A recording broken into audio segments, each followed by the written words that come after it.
Olá! O vídeo que será apresentado agora será apresentado por mim, Larissa Oliveira, e pelo meu colega Júlio César. Nós iremos falar um pouco sobre o sistema operacional Android, apresentando esse trabalho referente à matéria de sistemas operacionais ministrada pelo professor Moisés Souto. E ao decorrer desse vídeo, nós vamos falar um pouquinho sobre coisas como a arquitetura do Android, a arquitetura do núcleo, gerenciamento de processo, de memória, sistemas de arquivos, vantagens e desvantagens. Essas serão alguns dos tópicos abordados sobre o Android nesse vídeo. O avanço da tecnologia, ele nos proporcionou vantagens e facilidade em dispositivos que facilitam muito no nosso dia a dia. E dentro desse contexto, nós podemos falar um pouco sobre a evolução dos celulares, que hoje são os famosos smartphones, os celulares inteligentes, que estão no nosso dia a dia. E o que podemos atentar para essa evolução são o sistema de desenvolvimento que foi criado para fazer possível essa evolução. As plataformas de desenvolvimento mobile possível para isso foi o iOS, o Android e o Windows Phone, sendo que as plataformas iOS e Android que são as principais no mercado hoje. O Android, que é o tema que será abordado nesse vídeo, teve o seu início no ano de 2003 e ele teve como base o sistema operacional da Linux, que tem a sua distribuição aberta ao público, que é o que chamamos de open source. E com o passar dos anos, o Android trouxe muitas facilidades significativas para o mundo tecnológico, o que rendeu no seu crescimento e tornou o seu sistema utilizado também para outras plataformas além dos smartphones celulares. Bem, o Android é um sistema operacional para dispositivos móveis baseada no Linux e foi desenvolvida e liderada pela Google. No Android, tem aplicações desenvolvidas em linguagem de programação Java, utilizando o Android SDK e executada na máquina virtual da UVIC. E seu desenvolvimento tem suporte e usa aplicações nativas e estritas, como o C e o C++.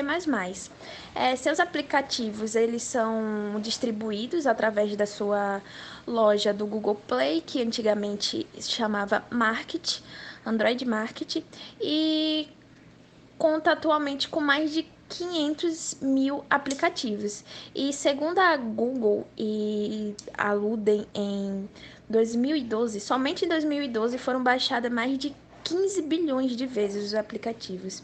E o seu sistema operacional até então estava presente em mais de 56% de smartphones em todo o mundo, o que tornou o Android uma das plataformas mais interessantes para o desenvolvimento de aplicativos. E diante disso, iremos abordar um pouco sobre esse sistema operacional que ganhou tanta popularidade nos últimos anos. Bem, em 2003 foi fundada a empresa Android, que de início, a sua ideia inicial era um sistema operacional inteligente para câmeras digitais, o que acabou não dando muito certo, então eles acabaram indo para o ramo dos celulares. E o Andy Robin foi o homem por trás da fase inicial do Android e por isso hoje é considerado o pai do Android, porque ele era um dos cofundadores originais e depois ele chefiou a divisão já na Google. Bem, e desde a mudança de câmeras inteligentes para celulares inteligentes, a companhia Android não começou muito bem porque não estava conseguindo levantar dinheiro nem investimentos. E as operadoras na época não queriam abrir mão do controle da indústria para dar lugar a o que poderia ser o Android. Então, em 2005, a Google estava comprando várias startups e decidiu então comprar a Android. E após 2 anos do desenvolvimento interno, a Google fez a revelação da parceria entre a Google e várias outras fabricantes que estavam desenvolvendo uma plataforma única na mobile, que isso graças ao seu sistema operacional que era baseado em kernel, no Linux, né? Um código aberto, que podia ser personalizado, modificado e ganhar novas versões pela comunidade. Então, junto disso, a Google também lançou um concurso onde concorria a 10 milhões de dólares em prêmios para que os desenvolvedores criassem aplicativos para o Android, para que ele já chegasse com um catálogo bem recheado na sua loja. E a primeira versão do Android que ia sair era a Sooner, que nem possuía touchscreen, parecia mais um BlackBerry. E só que essa ideia, ela teve que ser completamente descartada e não ser lançada, porque no mesmo ano que ia ser lançada, foi lançado o iPhone, que mudou completamente o rumo dos planos devido à tecnologia e o design que o iPhone que havia acabado de sair possuía. Então a ideia teve que ser descartada. Então a primeira versão do Android 1.0, ainda sem os doces, saiu em setembro de 2008 e o primeiro smartphone lançado comercialmente com Android saiu no mesmo mês, em setembro, que o celular que tinha era o HTC Dream, que tinha um teclado físico e deslizável, e ele não tinha sido muito bem recebido. Tinha muita crítica porque o próprio Android ainda era muito limitado, tinha poucas funções e acabava gerando desconfiança. Mas daí em diante foram sendo lançadas as suas novas versões, onde cada versão trazia uma funcionalidade diferente, onde foi ganhando assim mais a credibilidade dos usuários. A próxima versão, depois da 1.0, foi a 1.5, que foi onde começou as versões com nome de doce. E em ordem alfabética. A primeira foi a Cupcake, a segunda já foi a Donut, e assim foram as versões até a 9 com nome de doce. E a versão 10 e a versão 11 foram as versões onde acabaram os nomes de doces para ter um nome próprio, que foi o Android Q e o Android R. Se tratando da característica de arquitetura do sistema Android, basicamente o Android é uma máquina virtual Java rodando sobre o kernel do Linux, onde dá suporte para o desenvolvimento de aplicações Java através de um conjunto de biblioteca e serviços. E a sua arquitetura, ela tem basicamente 4 camadas. O Linux Kernel, é onde o Android usa o kernel do Linux com alguns patches para adicionar algumas funcionalidades através do seu módulo, além de que, como faz a fundação para as camadas superiores, o Android ele também acaba por se valer da segurança desse sistema, que é estável e também traz uma vantagem de oferecer aos fabricantes de dispositivos a oportunidade de criar drivers para os hardwares a partir desse sistema que é tão bem independente e documentado. A próxima camada, que é a camada de abstração de hardware, o HAL, ele fornece interfaces padrão que expõem as capacidades do hardware do dispositivo para a estrutura da Java API de maior nível. E o HAL, ele consiste em módulos de biblioteca que implementam uma interface para um tipo específico do componente do hardware, como o módulo de câmera ou de Bluetooth, por exemplo. E quando uma framework API faz uma chamada para acessar o hardware do dispositivo, o sistema do Android ele carrega o módulo da biblioteca para esse componente do hardware. A próxima camada, que é o Android Runtime, foi projetado para executar várias máquinas virtuais em dispositivos de baixa memória, executando arquivos DEX. Tem um formato de bytecode projetado especialmente para Android, que foi otimizado para oferecer consumo mínimo de memória. A camada das bibliotecas do C e C++ nativas estão presentes nos principais serviços do sistema Android, como o ART e o HAL. E a plataforma do Android, ela fornece as Java Framework APIs para expor a funcionalidade de alguma dessas bibliotecas nativas aos aplicativos. Em a estrutura do Java API, o conjunto completo dos recursos do sistema operacional do Android, ele está justamente disponível pelas APIs programadas na linguagem Java, onde essas APIs formam os blocos de programação, que é o que se precisa para criar os aplicativos dentro do Android. E a última camada é os aplicativos do sistema, aquela que já está ligada diretamente ao usuário e a funcionalidade própria que vem no Android, que é aqueles aplicativos de sistemas, que é aquele geralmente o celular, quando você compra, ele vem com 64 de memória. É o que ele tem, mas geralmente sempre vem um pouquinho a menos porque já está sendo utilizável, porque essa memória ela é direcionada justamente para esses aplicativos do sistema. E por serem aplicativos do sistema, ele não tem então o status especial entre os aplicativos que você pode optar por instalar ou desinstalar. Eles já são próprios do sistema. Na interface do usuário com Android, ela é baseada na manipulação direta e a sua interação e visualização elas estão limitadas à interface do usuário. A sua resposta imediata é para produzir a sensação de fluidez e também foram adicionados hardwares internos como acelerômetros e giroscópios e sensores de proximidade para ser utilizado por alguns aplicativos para responder a ações adicionais do usuário. E como já foi falado dentro dessa apresentação, o núcleo do Android é o kernel do Linux, onde, por ele ter o código aberto, ele foi modificado para melhor atender as necessidades em dispositivos móveis, tendo inclusão, como por exemplo, de componentes como o Biden e o Ashman. E até uma discussão sobre se o Android é ou não uma distribuição do Linux, mas pode-se dizer que ele é e não é ao mesmo tempo. Ele é por utilizar, obviamente, o kernel do Linux e também não é pelo fato de que ele tem modificações próprias para o seu sistema, fugindo um pouco do que é o padrão utilizado para as distribuições do Linux.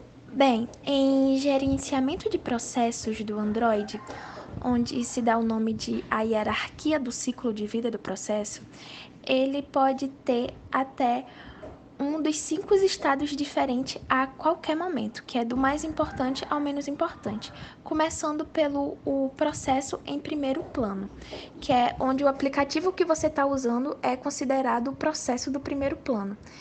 E o segundo, que é o processo visível, onde um processo visível não está em primeiro plano, mas ainda pode estar afetando o que você vê na tela.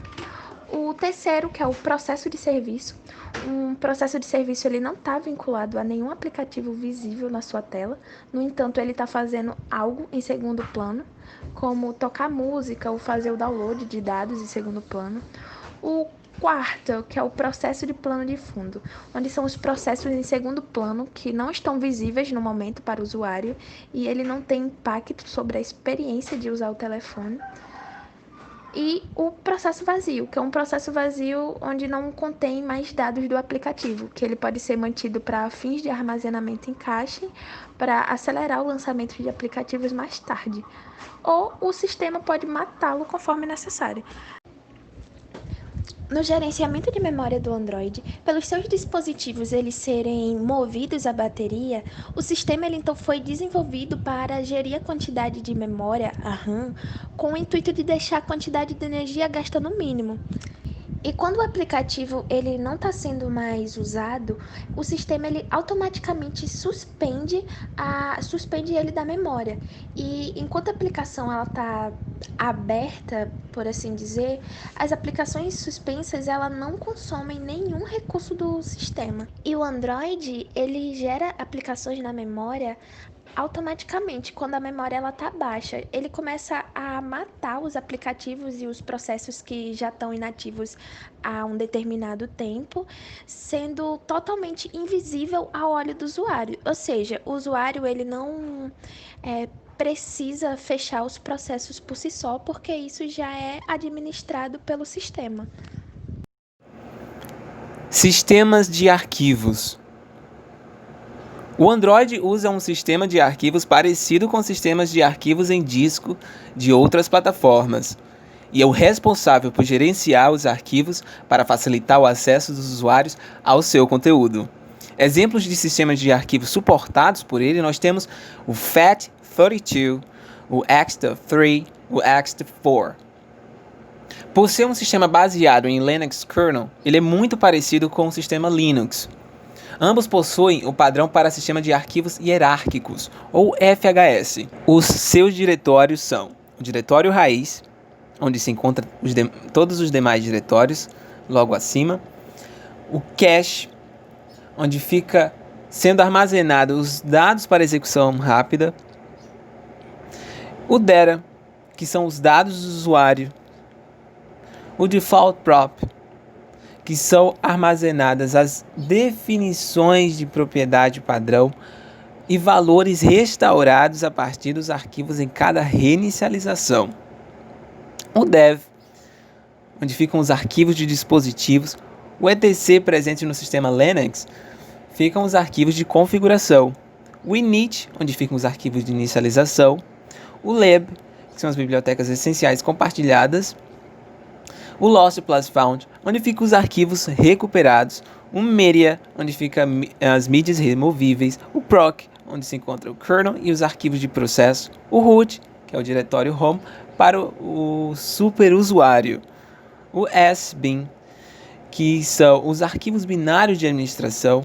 O SD card, que são basicamente os dados que são extraídos do cartão SD. E o system, que são os arquivos do sistema, e o temp, que são os arquivos temporários. Gerenciamento de entrada e saída. É implementado através do device drivers, ou operadores do hardware, presente no modo kernel, que possibilitam o processo de comunicação com o hardware. Sempre que um novo dispositivo é acrescentado no sistema, o drive deve ser acoplado ao núcleo. O sistema Android trabalha com duas formas de entrada e saída. Uma orientada a blocos relacionados a dispositivos com alta frequência. Quando uma operação de leitura é realizada, um bloco é transferido para a memória e posteriormente processado. E a outra orientada a caracteres, que são relacionados a dispositivos mais lentos, controlados pelo sistema operacional. Comunicação interprocessos. O Android oferece um mecanismo para comunicação entre processos IPC usando chamadas de procedimento remoto, RPCs, em que um método é chamado por uma atividade ou outro componente de aplicativo, mas é executado remotamente em outro processo, com qualquer resultado retornado de volta ao autor da chamada. Isso acarreta a decomposição de uma chamada de método e de seus dados para um nível em que o sistema operacional possa entender, transmitindo-a do processo e do espaço de endereço locais ao processo e ao espaço de endereço remotos, e em seguida retornando e estabelecendo a chamada lá. Os valores de retorno são transmitidos na direção oposta.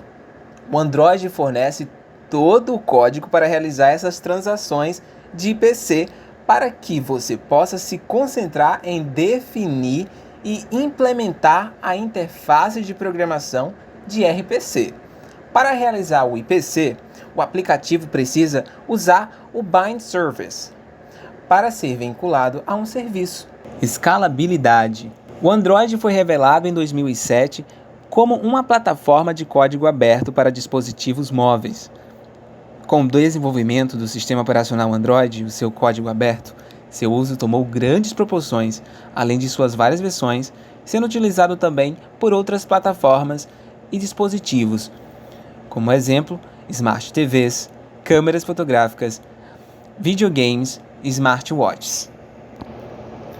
O Android também passou por várias versões, desde a Cupcake até a versão atual R. Todas essas versões passaram por grandes melhorias, não só na performance, mas também na segurança. Além de tudo isso, outros produtos foram surgindo no mercado, mas não são produtos comuns. Por exemplo, o Metatrends Espresso Maker, que é uma máquina de café que faz conexão com o seu dispositivo Android, podendo carregar bateria, tocar músicas e ler QR Codes de embalagens de café. Segurança. Os aplicativos do Android funcionam numa sandbox, que é um mecanismo de segurança para separar programas em execução, semelhante ao de criar máquina virtual. Esse método é considerado uma virtualização, já que isola aplicações. A forma mais comum de malware no sistema Android é o abuso em relação aos serviços premium. O Android atualmente utiliza de sistema de escaneamento de malware Google Bouncer para detectar ameaças na Play Store. Smartphones Android têm a habilidade de reportar localizações de pontos de acesso Wi-Fi que são encontrados enquanto o usuário se locomove, para criar bancos de dados com a localização física de centenas de milhares destes pontos de acesso. Esses bancos de dados formam mapas eletrônicos capazes de localizar os dispositivos, permitindo que o usuário utilize de aplicativos para mostrar propagandas baseadas em sua localização. Vantagens e desvantagens principais do uso do sistema operacional. Nas vantagens, nós temos o código aberto, liberdade de customização, grande variedade de aplicativos, maior integração com os serviços do Google e variedade de dispositivos. Na desvantagem, nós temos falta de padronização, algo que é muito comum com o sistema Android, uma vez que existem várias empresas que modificam N aparelhos e celulares, e isso acaba afetando na performance do aparelho, o que não é algo tão comum, por exemplo, com a Apple, que produz um sistema operacional feito exatamente para determinado hardware. Outra desvantagem também é a falta de otimização, a fragmentação, os aplicativos desnecessários que são instalados de fábrica e a desvalorização dos dispositivos. Adoção no mercado. O Android se tornou o sistema operacional dominante do mercado, presente em 95% dos smartphones no Brasil. Em todo o mundo, são 2,5 bilhões de dispositivos utilizando o sistema atualmente. Algumas das empresas que fazem parceria com a Google na utilização do seu sistema são Asus, Fossil, HTC, Intel, MediaTek, LG, Qualcomm, Motorola, Samsung e entre outras. Tudo isso também está atrelado ao fato de que o Android é open source, ou seja, dá a essas empresas a possibilidade de adaptar o sistema operacional para seus produtos.